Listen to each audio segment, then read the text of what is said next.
छत्तीसगढ़ के मुख्यमंत्री भूपेश बघेल ने सवाल उठाया कि ये विधि सलाहकार कौन हैं जिनसे राज्यपाल सलाह ले रही हैं। उन्होंने कहा कि ये विधि सलाहकार एकात्म परिसर में बैठते हैं, जो भारतीय जनता पार्टी का कार्यालय है। मुख्यमंत्री ने आरक्षण बिल पर हस्ताक्षर में हो रही देरी के लिए राज्यपाल पर भाजपा नेताओं का दबाव होना बताया कि ये जो विधिक सलाहकार है वो कौन है। ये विधिक सलाहकार एकात्म परिसर में बैठते हैं और राज्यपाल जो है वो भारतीय जनता पार्टी के नेताओं के दबाव के चलते हस्ताक्षर नहीं कर रहे। भारतीय जनता पार्टी की सांसद प्रज्ञा ठाकुर का कर्नाटक के शिवमोगा में हिंदू जागरण के कार्यक्रम में दिया गया भाषण इन दिनों चर्चा में है, जिसमें उन्होंने हिंदुओं को अपने घर में धारदार हथियार रखने की सलाह दी है। स्पष्ट बोल रही हूं कि हमारे घरों में भी सब्जी काटने के लिए हथियार तेज होना चाहिए। उन्होंने चाकू से हमारे हर्षा को गोदा था, उन्होंने चाकू से हमारे वीरों को, हिंदू वीरों को, बजरंग दल के कार्यकर्ता, भाजपा के कार्यकर्ता, युवा मोर्चा के कार्यकर्ताओं को गोदा है, काटा है। तो हम भी सब्जी काटने वाले चाकुओं को जरा तेज रख लें, पता नहीं कब कैसा मौका आए। तो जब हमारा सब्जी अच्छे से कटेगी तो निश्चित रूप से दुश्मनों के मुंह भी और सिर भी अच्छे से कटेंगे। और आत्मरक्षा का तो सबको अधिकार है। प्रज्ञा ठाकुर के इस बयान पर प्रतिक्रिया व्यक्त करते हुए कांग्रेसी नेता असलम शेख ने निंदा प्रकट की। उन्होंने कहा कि उन्हें अपनी ही सरकार और लोकतंत्र पर भरोसा नहीं है, इसलिए वे ऐसी बातें कर रही हैं। चाकू छुरी की बातें वो लोग कर सकते हैं जिसको इस देश की डेमोक्रेसी पे भरोसा नहीं है, जिसको इस देश के कानून व्यवस्था पे भरोसा नहीं है। अगर आज उन्हीं की सरकार है और उन्हीं के सांसद, क्योंकि अभी आरोपी तो है ही है वो, उनके ऊपर अभी तक निर्णय तो हुआ नहीं है, अगर वो इस तरीके की बातें करते हैं तो इसका मतलब है उनको अपनी सरकार पे। रायगढ़ जिले के लैलूंगा क्षेत्र में जमानत पर रिहा होने के अगले दिन मृत हुए ललित यादव की मौत की जांच को लेकर धरना प्रदर्शन किया गया था। इस प्रदर्शन में पूर्व कलेक्टर व भाजपा नेता ओपी चौधरी भी शामिल रहे। पोस्टमार्टम की रिपोर्ट में यह खुलासा हुआ कि मृतक ने ज्यादा मात्रा में शराब पी ली थी। पूरा घटनाक्रम 17 दिसंबर को एक बर्थडे पार्टी के दौरान उपजे विवाद से प्रारंभ हुआ था। इसमें चूंकि लड़की नाबालिग थी तो धारा 354 और साथ में धारा 8 और 17 पॉक्सो एक्ट के तहत जो सुसंगत धाराएं थी उनका विस्तारण किया गया।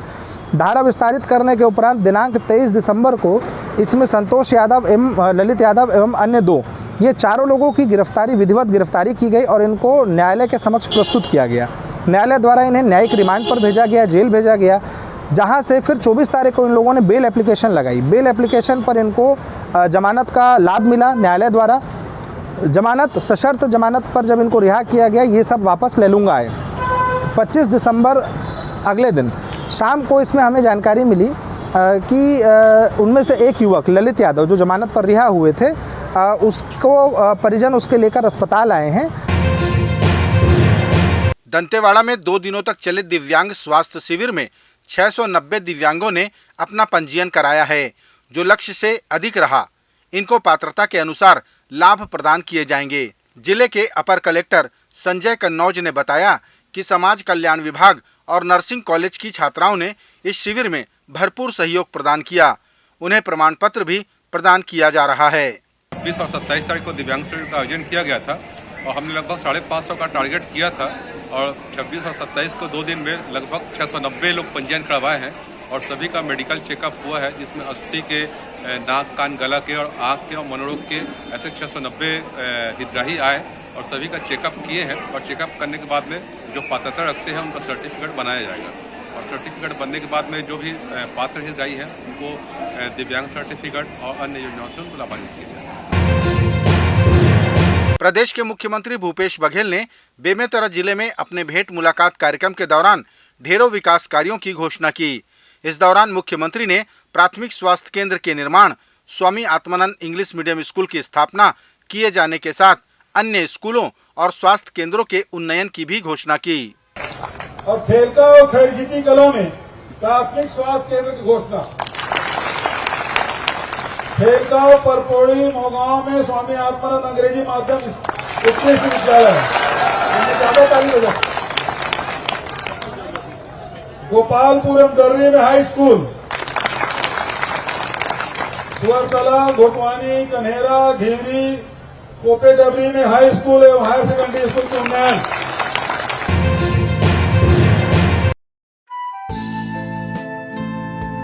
Holmes logy premium quality construction. हम बनाते हैं आपके सपनों का घर। जैसी हो आपकी कल्पनाएं वैसा ही हम घर बनाएं। उन्नत तकनीक और बेहतरीन पीओपी कार्य के साथ उच्चतम मटेरियल और रजिस्टर्ड आर्किटेक्ट द्वारा निर्माण। वास्तु के अनुसार निर्धारित क्षेत्र में संतुष्टिपूर्ण मकान। Homeslogy premium quality construction.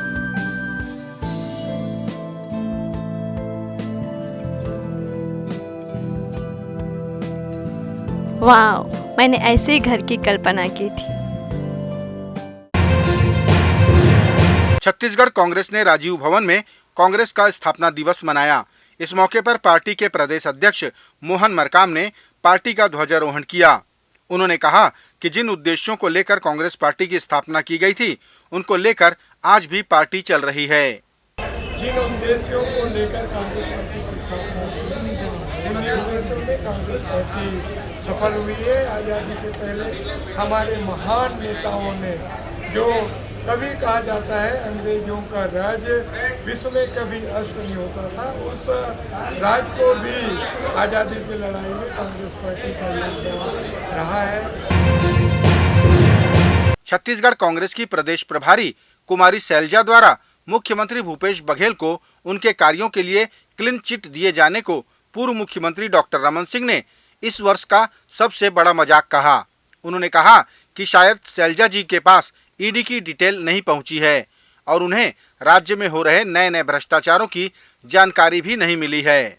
2022 में इससे बड़ा मजाक नहीं हो सकता कि 15 साल की भ्रष्टाचार की बात। अरे 15 साल में 10 साल तो मनमोहन सिंह प्रधानमंत्री थे और उनकी सरकार थी। और जहाँ तक सवाल है भूपेश बघेल को क्लीन चिट देने का, तो सवाल इस बात का है कि शायद शैलजा जी के पास अभी ईडी का 165 करोड़ का डिटेल अभी नहीं पहुंचा है। शायद ये भी नहीं मालूम है कि यहाँ के बहुत सारे अधिकारी, जिलाधीश स्तर के अधिकारी जेल में हैं, आधे लोग बेल में हैं, मुख्यमंत्री जी के उप सचिव खुद जेल में हैं।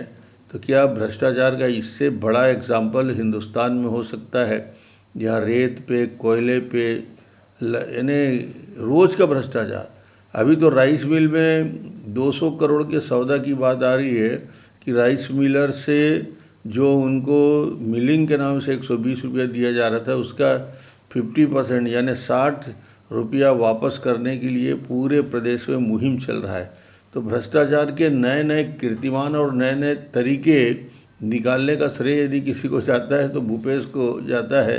और शायद शैलजा जी धीरे धीरे जान जाएंगी, कार्यकर्ता भी बताएंगे। कोरबा में फिर एक युवती की बर्बरतापूर्वक हत्या किए जाने का मामला सामने आया है।